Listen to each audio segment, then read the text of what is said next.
ओम दुर्गे नमः। शब्दों को क्षमता की क्षमता की। एक समय की बात है, राजपुर नाम का एक गांव था।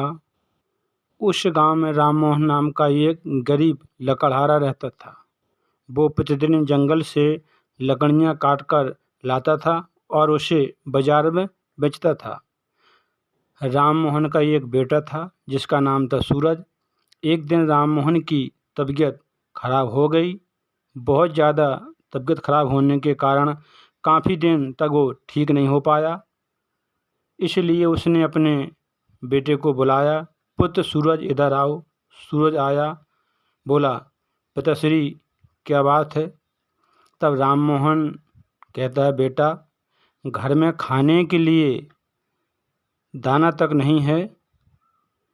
मेरी तबीयत खराब होने से मैं जंगल में लकड़ियाँ काटने के लिए नहीं जा पा रहा हूँ। इसलिए तुम एक काम करो, तुम जाकर आज ही लकड़ियाँ काट कर लाओ। इससे घर का कुछ तो काम चलेगा, घर में कुछ तो पैसा आएगा। तब सूरज कहता है, पिताश्री ठीक है, मैं जा रहा हूँ। तब पिता की बात मानकर बेटा जंगल जाता है लकड़ियाँ काटने के लिए। तब राम मोहन कहता है, बेटा जंगल में ज़्यादा अंदर मत जाना क्योंकि वहाँ खतरा है। सूरज कहता है, ठीक है पिताश्री, और मैं शीघ्र ही काट के लौटाऊंगा। और पिता की बात मानकर सूरज कुल्हाड़ी उठाता है और जंगल की ओर चल देता है। थोड़ी देर बाद वह जंगल में पहुंचता है और अपने आसपास देखता है कि कोई आसपास पेड़ सूखा हो, तो कोई सूखा पेड़ नहीं मिला जिसकी मैं लकड़ियाँ काट सकूं, लेकिन नहीं मिला। फिर थोड़ी दूर अंदर जंगल में गया और फिर अंदर देखा कि वहाँ पे एक सुंदर पेड़ लगा था और उस पेड़ को देखकर सूरज बहुत प्रसन्न हुआ। बोले, तो पूरा पेड़ सूख चुका है, ये पेड़ तो बिल्कुल अच्छा है, अच्छा दिख रहा है। अगर इसे काट लिया जाए तो पूरे हफ्ते लकड़ियाँ काटने की ज़रूरत नहीं पड़ेगी। सूरज देखता है कि उस पेड़ पर काफ़ी कुल्हाड़ियों के निशान थे, जैसे पहले किसी ने कभी काटने की कोशिश की हो। ये सब देखकर सूरज फिर भी उस पेड़ पर कुल्हाड़ी चलाने लगता है। जैसे ही कुल्हाड़ी की चोट उस पेड़ पर लगती है, उस पेड़ से खून निकलने लगता है। ये देखकर सूरज घबरा जाता है। सूरज बोला, अरे इस पेड़ से तो खून कैसा आ रहा है? खून निकल रहा है। भला पेड़ से खून कैसे निकल सकता है? क्या पता ये कोई खास तरह का पेड़ हो? ये सोचकर फिर से सूरज पेड़ पर कुल्हाड़ी मारने लगता है। जैसे जैसे सूरज उस पेड़ को काटता है, वैसे वैसे उस पेड़ से खून की धारा बहने लगती है। काफ़ी देर बाद कुल्हाड़ी की चोट खाने पर वो पेड़ कमज़ोर हो जाता है और ज़मीन पर गिर जाता है। जैसे वो पेड़ ज़मीन पर गिरता है, उस पेड़ से एक इंसान निकलता है। ये दृश्य देखकर सूरज घबरा जाता है। सूरज ने ऐसा दृश्य कभी न देखा था और न कभी सुना था। सूरज को डरते देख वह आदमी बोला, अरे भाई डरो मत, मैं तुम जैसा ही एक इंसान हूँ। मैं तुम्हारा शुक्रिया अदा करना चाहता हूँ कि तुमने इस वृक्ष से मुझे आज़ाद कर दिया है। सूरज बोला, अगर तुम इंसान हो तो इस वृक्ष में क्या कर रहे थे? तब वो आदमी बोला, क्योंकि मुझे देवी माँ ने श्राप दिया था। मेरा नाम भानु है। मैं पहले एक नामी चोर हुआ करता था। एक दिन खबर मिली मुझे कि पास के गांव में एक दुर्गा माता का प्रसिद्ध मंदिर है। उस मंदिर में जो दुर्गा माता की मूर्ति है वह बहुत ही कीमती है।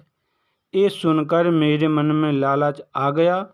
उस लालच के मारे में एक रात उस मंदिर के अंदर घुस गया और दुर्गा माता की मूर्ति उठा लाया, लेकिन मुझे उस मंदिर के पुजारी ने चोरी करते हुए देख लिया था। उसने सारे गांव वालों को बता दिया और शोर मचा दिया। फिर सारे गांव वाले मेरे पीछे पड़ गए। मैं अपनी जान बचाते बचाते इस जंगल में आ गया। भागते भागते मेरे पैर में ठोकर लगी, जिससे मैं नीचे गिर पड़ा। मेरे हाथों से दुर्गा माता की मूर्ति छूट गई। तभी दुर्गा माता की मूर्ति से दुर्गा जी प्रकट हो गई। तब दुर्गा माता बोली, हे दुष्ट पापी, तूने मेरी पवित्र मूर्ति को चुराने का दुस्साहस किया है। मैं तुझे श्राप देती हूँ कि तू इसी समय वृक्ष बन जा। और मैं वहीं वृक्ष बन गया और कहा, मुक्ति के लिए तू हमेशा तरसता रहेगा। तब मुझे बहुत दुख हुआ, मैं रोने लगा। और फिर चोर ने, उस आदमी ने कहा, माँ मुझे माफ़ करना, मुझसे गलती हो गई। माँ से माफ़ी मांगने लगा। कहा, माँ मुझे माफ़ कर दीजिए, मुझसे भूल हो गई, मुझसे पाप हुआ है, मुझे इतना बड़ा शाप मत दीजिए। तब माँ ने कृपा की। माँ बोली, मैं अपना श्राप तो वापस नहीं ले सकती हूँ, पर तुमको मैं आशीर्वाद देती हूँ कि जब भी तुझे कोई काटेगा तब तू इस शाप से मुक्त हो जाएगा। मैं काफ़ी वर्षों से पेड़ बना था।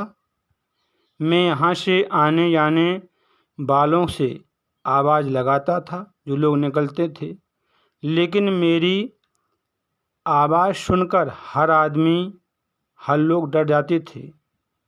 लेकिन तुमने बिना डरे मुझे दुर्गा माता के श्राप से मुक्त किया है। इसके लिए मित्र तुम्हारा बहुत बहुत धन्यवाद है। मैं तुमको कुछ देना चाहता हूँ, आओ मेरे साथ। तब सूरज भानु के साथ चल देता है। थोड़ी दूर जाते हैं, इसके बाद झाड़ी में जाते हैं। भानु झाड़ी को हटाता है और सूरज देखता है कि ये बक्सा रखा हुआ है। उस बक्से को भानु लाता है और खोलता है। वह बक्सा सोने चांदी से भरा हुआ था। ये देखकर सूरज चौंक जाता है। तब भानु कहता है, मैंने जितना भी अपने जीवन में धन कमाया है वह धन सब लाकर मैंने यहाँ रख दिया था। आज से इस बक्से को तुम रख लो। इन पैसों से तुम्हारी कुछ मदद हो जाएगी और इसके बाद तुमको कभी भी लकड़ियाँ काटने की ज़रूरत नहीं पड़ेगी। तब सूरज बोला, नहीं भाई, ये धन मुझे नहीं चाहिए, ये तुम्हारा है, मैं इसे नहीं रख सकता हूँ, ये धन तो तुम्हारा है। तब भानु कहता है, इस धन को मैं क्या करूँगा, ये बक्सा तुम ही रख लो। भाई, तुमने मुझे इतने बड़े शाप से मुक्त कराया है, ये मेरी तरफ से तुम्हारे लिए है।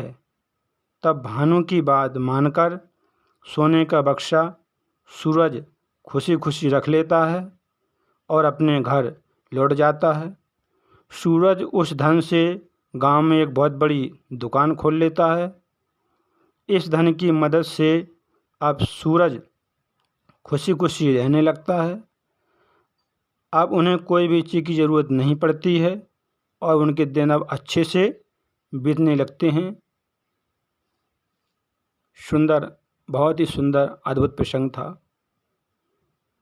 कि माँ दुर्गा ने एक चोर को शाप दिया, क्योंकि मंदिर से कभी भी कोई चीज़ नहीं चुरानी चाहिए।